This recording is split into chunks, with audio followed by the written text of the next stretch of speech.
Hola a todos y bienvenidos a Biología de Tranquis. En este episodio vamos a hablar del origen de la vida y de las teorías que hay al respecto, qué es lo que sabemos y lo que no. Veréis, cuando era un chaval a mí me hacía mucha ilusión la idea de ser astrobiólogo. Qué bonito sería desarrollar hipótesis sobre todas las formas en las que la vida pudo haberse desarrollado en otros lugares del universo, o hacer experimentos que comprobaran esas hipótesis, pensar en qué deberíamos buscar pues en Marte, por ejemplo, en las lunas de Júpiter, en Venus, que pudiese darnos pistas sobre qué teorías eran las más adecuadas y cuáles no. Quizá algún día descubriésemos vida en otros planetas, y qué gran trabajo sería estudiarla y entender cómo había llegado a ser como es y compararla con la nuestra, con la que conocemos en la Tierra. En fin, luego aprendí lo que era la astrobiología, y se me pasaron completamente las ganas de tener nada que ver con ella. La astrobiología la mayor parte del tiempo trata con la determinación de los elementos químicos, minerales y ambientes que existen en distintos lugares de la Tierra y en el espacio, y de la formulación y el cálculo de las complicadísimas reacciones químicas que podrían estar ocurriendo en esos lugares, y decidir si esas reacciones, en esos lugares, podrían dar lugar a la aparición de algo que se pueda clasificar como vida, por primitiva que sea. No me entendáis mal, es sin duda alguna un trabajo muy interesante para los que tengan la vocación y la capacidad, pero no es plato de mi agrado personalmente. Menciono esto no solo para contar mi vida, que también, sino porque el trabajo de los científicos que estudian la posible existencia de vida en otros planetas está íntimamente conectado con el problema del origen de la vida en nuestro planeta. Por lo que a nosotros respecta, la Tierra en los tiempos en los que la vida comenzó a existir es otro planeta completamente distinto. Las condiciones eran muy diferentes en muchos sentidos. El ejemplo más sobresaliente es la falta de oxígeno, cuyos niveles atmosféricos actuales son consecuencia de la fotosíntesis que hacen los seres vivos, así que obviamente cuando ellos no estaban ese oxígeno no existía. Tan solo este cambio ya sería muy significativo. Pero sus consecuencias, junto con las otras diferencias entre la Tierra joven y la nuestra, es que las moléculas, minerales y ambientes químicos disponibles serían completamente distintos. Así que los científicos que estudian el origen de la vida y los que estudian la potencial vida en otros planetas tienen esencialmente el mismo trabajo, que es buscar pistas sobre los ambientes adecuados donde encontrar vida y especular sobre cómo pudo haber ocurrido.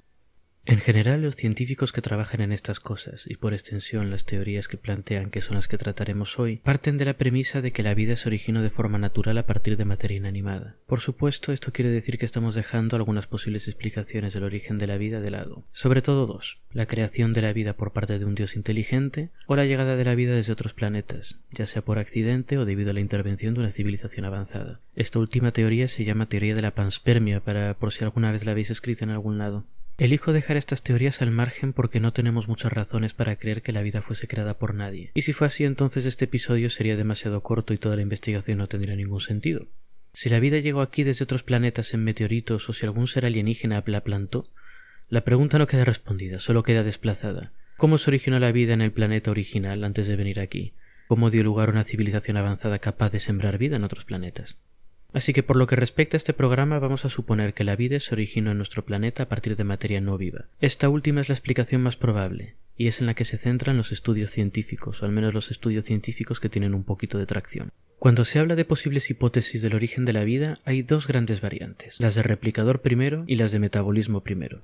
Los científicos que mantienen las hipótesis de replicador primero opinan que las primeras moléculas pertenecientes a la vida fueron aquellas capaces de contener información genética, que eran capaces de replicarse y cometer errores en el proceso. ¿Pero qué aspecto tendrían esos primeros replicadores? Los seres vivos actuales usamos dos moléculas para guardar las instrucciones que nuestro metabolismo necesita para nuestra construcción y mantenimiento. La principal de ellas es el ADN, que se compone de dos cadenas de moléculas que pueden ser de cuatro tipos: A, T, G y C. La sucesión de estas moléculas contiene información, como una especie de texto escrito con solo 4 letras. Las cadenas están pegadas físicamente y son complementarias entre sí, de forma que una A en una cadena se empareja con una T en la otra, y una G se empareja siempre con una C. La doble cadena del ADN es muy estable, y contiene información redundante, porque cada una de las cadenas contiene una copia de la misma información. Así que es muy útil para guardar la información de forma segura y replicarse de forma fiable. Sin embargo, esta misma estabilidad la quita de los candidatos a ser el primer replicador, porque el replicador original debería ser completamente independiente, y el ADN no lo es. El ADN necesita mucha ayuda, necesita muchos componentes celulares que ya existen para abrirse en dos cadenas, replicar cada una de las cadenas, asegurarse de que no hay errores, convertir la información que contiene en proteínas, etcétera, etcétera. Necesita toda una serie de estructuras de apoyo que están siempre en la célula. Una molécula de ADN jamás podría haber existido y haberse replicado de forma independiente. Se podría decir que el ADN es tecnología avanzada. Es el producto de muchos años de evolución. Es, imaginemos, pues como un teléfono móvil. que está muy bien para comunicarse, pero es completamente inútil sin la tecnología necesaria para mantenerlo cargado y conectado a Internet o a una red telefónica. El teléfono móvil, en definitiva, requiere de una civilización preconstruida alrededor suya. Si estuviéramos aislados en medio de la jungla, no querríamos un teléfono móvil. Se quedaría sin batería en 2 días y no nos serviría de nada, excepto, pues no sé, para tirárselo un conejo a la cabeza o algo. Si estuviéramos aislados en medio de la jungla, preferiríamos tener, pues, por ejemplo, un cuerno, o quizá material para hacer señales de humo. Cosas que no son tan efectivas, pero que pueden funcionar con menos requerimientos. Esto entonces es lo que buscan los científicos. Un replicador de baja tecnología que pueda sobrevivir por sí solo. Y no hay muchos candidatos, no hay muchas moléculas que puedan replicarse sin tener todo el apoyo de la estructura celular alrededor suya. El principal de estos candidatos es el ARN, una molécula muy parecida al ADN pero que tiene una sola cadena en su estructura. Aunque el ADN es el principal repositorio de información de la célula, por lo estable que es, entre otras cosas, el ARN es, digamos, el que hace el trabajo sucio. La información del ADN se copia al ARN, y este pone esta información en la práctica, principalmente facilitando su traducción a proteínas. El ARN es el que mueve la información alrededor de la célula donde es necesaria. La estructura de cadena única del ARN lo hace menos estable y redundante, pero lo hace mucho más flexible. Esta flexibilidad le permite participar en el tipo de reacciones auxiliares necesarias para la traducción del ADN. Así que muchos científicos han llegado a la conclusión de que quizá en algún punto del pasado surgió una molécula de ARN que fuese capaz de replicarse por sí misma o con la ayuda solo de otras moléculas de ARN. Estas moléculas coincidieron en el mismo lugar y fueron capaces de empezar el proceso de replicación y de evolución. Sin embargo, hasta ahora las únicas moléculas de ARN capaces de autorreplicación que se han conseguido sintetizar en laboratorio son muy pequeñas y solo se replican en condiciones muy controladas, en ambientes muy puros. Así que la visión del ARN como el primer replicador está muy debatida. Y aunque se han propuesto algunos otros candidatos, que en su mayoría son variantes del ARN, todavía no se ha podido demostrar ninguna hipótesis de forma muy contundente. Es muy probable, por no decir seguro, que en algún punto de la evolución la información de la vida estuviese codificada con ARN únicamente, con la innovación del ADN apareciendo más tarde como una molécula de tecnología más avanzada y más estable.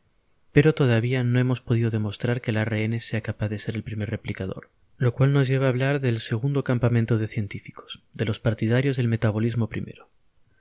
Esta facción considera que la ausencia de un primer replicador independiente simplemente indica que la infraestructura química que permite la replicación, o al menos una forma primitiva de esta estructura, apareció antes que el ADN o que el ARN o que los replicadores en general. La idea es que bajo ciertas condiciones es posible la formación del tipo de proteínas que forman parte de nuestras rutas metabólicas, en una especie de sopa de compuestos orgánicos, la conocidísima sopa primigenia que se menciona muchas veces. Bajo estas condiciones también sería posible la formación espontánea de membranas, pequeñas burbujas que atraparían parte de la sopa.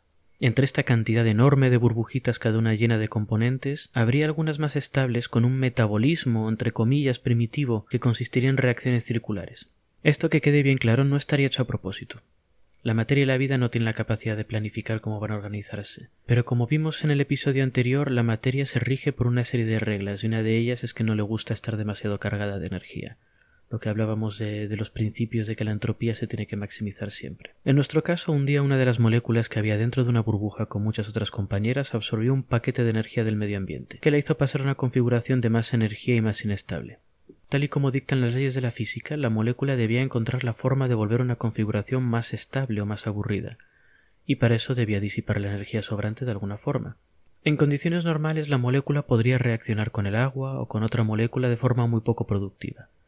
Su energía se disiparía en forma de calor y se acabaría la historia. Pero resulta que en esta bolsa de agua, en concreto, había una molécula de proteína que era capaz de rápidamente juntar la molécula cargada con otra molécula descargada y transferir la energía de una a otra antes de que la reacción improductiva pudiese ocurrir. Estas moléculas intermediarias que facilitan reacciones que normalmente no se dan en la naturaleza se conocen como una enzima y son la base de la vida. Mediante una cadena de enzimas, un paquete de energía obtenido por ejemplo del Sol puede pasarse a través de una cadena de moléculas como si fuera vapor pasando por un motor. Y los cambios que ocurren en las moléculas que se van cargando y descargando realizan procesos que mantienen a la bolsa de agua y a las moléculas que viven dentro trabajando como si fueran los pistones movidos por el vapor. Todo esto hace que el sistema en conjunto esté en un estado de alta energía y por tanto en un estado bastante inestable. A medida que un paquete de energía pasa por el circuito va perdiendo potencia, que se disipa al medio ambiente en forma de calor, una forma de energía muy débil y dispersa como vimos en el episodio anterior. Por ello, la burbuja seguiría dependiendo de energía externa para mantener a raya su tendencia a revertir a un estado más estable, inerte y aburrido en general. Así que las burbujitas que contuviesen las enzimas correctas para sacar paquetes de energía del medio ambiente y mantener reacciones cíclicas estables, es decir, aquellas que tuvieran un metabolismo funcional, sobrevivirían, y de forma más importante, en algún punto surgiría alguna capaz de dividirse en dos. Aunque en este caso particular la información de los compuestos que habían dentro de cada burbuja no podría residir en ninguna molécula específica como el ARN o el ADN, las proporciones de enzimas en el interior de cada burbuja serían similares aun después de dividirse. Y si las reacciones químicas de este metabolismo entre comillas primitivo eran estables, entonces el contenido de cada burbuja hija seguiría siendo estable a lo largo del tiempo, al menos según los que plantean estas teorías. Los partidarios de la hipótesis del metabolismo primero sugieren que esta información y sus pequeñas variaciones a lo largo del tiempo serían suficientes para iniciar un proceso de selección natural, y aquellas burbujas capaces de mantener metabolismos estables, recoger energía del medio ambiente y dividirse acabarían siendo muchísimo más numerosas, desplazando formas menos estables o menos eficientes. Esta familia de hipótesis denominadas como metabolismo primero, al igual que las otras, las de replicación primero, también cuentan con sus problemas. Por un lado, no se han conseguido sintetizar protocélulas como las descritas, por lo que todo lo que tenemos es teoría. Por otro lado, aunque se plantea que la información contenida en los ciclos metabólicos de nuestras burbujas o protocélulas sería capaz de transmitirse con precisión a las células hijas, algunos estudios muy minuciosos usando modelos computacionales sugieren que la heredabilidad de la información de este tipo de sistemas sería muy baja, y los resultados, la información que se transmitiese a las células hijas, demasiado variable. Muy demasiado variable como para podérselos considerar sistemas que evolucionan. Por último, un problema muy grande es cómo la información contenida en estas redes de reacciones químicas se traduce a una molécula como el ARN o el ADN. Si esto hubiese ocurrido, las proteínas responsables de las reacciones químicas tendrían que tener una forma de incorporarse a sí mismas a un código genético que se generó desde cero. Este sería un proceso muy sorprendente. Y si existió, no dejó restos. Y si existió, dejó restos y los encontrásemos, le darían completamente la vuelta a la idea que tenemos de la evolución, ya que implicaría que los cambios que sufrimos en nuestra vida tendrían alguna forma de reflejarse en nuestro código genético. Si la información de nuestras células pudiese transmitirse de vuelta al código genético en vez de ir en una sola dirección, como es la visión tradicional que tenemos de la vida, pues tendríamos que replantearnos completamente todo lo que sabemos. Eso no ha ocurrido, así que a los proponentes de las teorías del metabolismo primero les falta plantear una buena explicación para este fenómeno.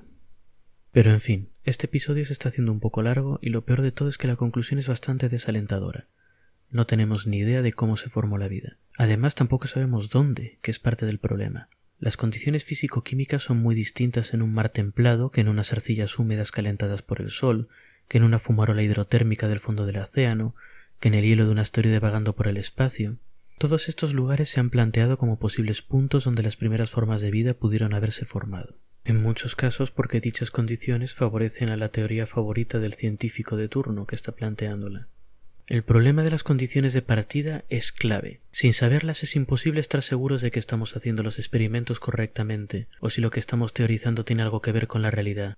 Si algún día averiguamos cuáles fueron esas condiciones iniciales, habremos dado un gran paso para resolver la pregunta más grande de la biología. Mientras esto ocurre, no quiero dar la impresión de que estamos ni mucho menos perdidos o que los científicos que trabajan en esto son unos inútiles. Mucha gente muy inteligente sigue dedicada a un problema muy difícil sin rendirse.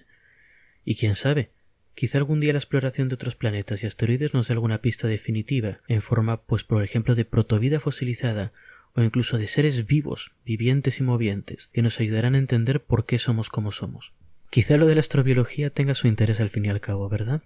En el próximo episodio trataremos otra hipótesis alternativa sobre el inicio de la vida. Una hipótesis que está un poco fuera del camino más pisado, pero que es muy interesante y a mí personalmente me gusta mucho. Hasta entonces, y espero que hayáis disfrutado el episodio.